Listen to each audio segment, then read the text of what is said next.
All right, now I want to get the test statistic and p-value in StatCrunch for this problem.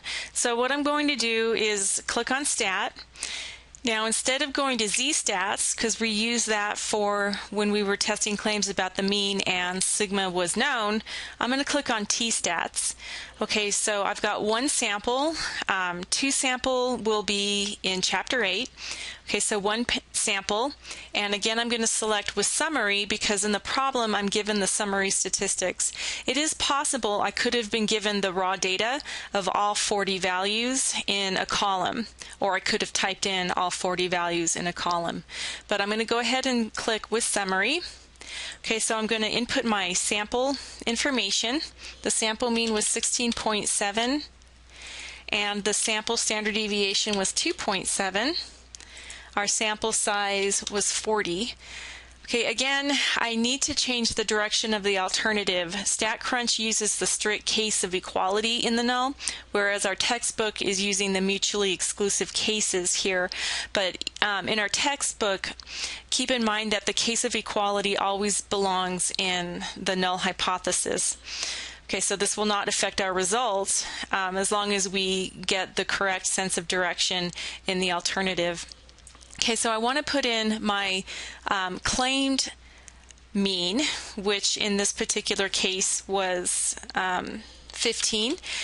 And the problem stated that the IRS claimed that the mean wait time for callers was at most 15 minutes. So that did contain the case of equality.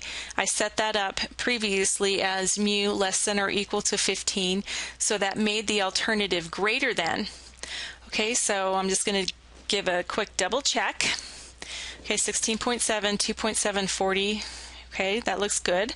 Okay, so I'm going to click on Compute, and you'll notice that my standardized test statistic, which is the t-value, is 3.98 or 3.982 and a p-value of 0.001.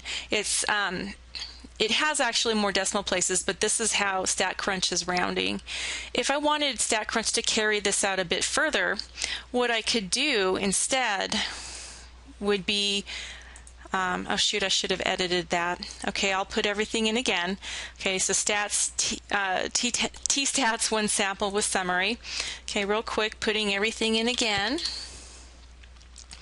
Okay, 2.7, sample size 40. Hypothesized mean of 15, and this was an upper-tailed test.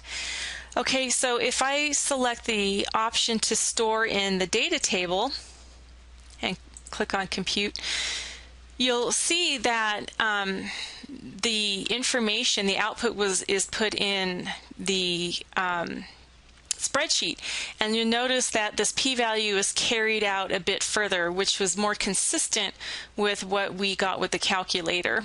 Okay, and the standardized test statistic was about the same as we got previously.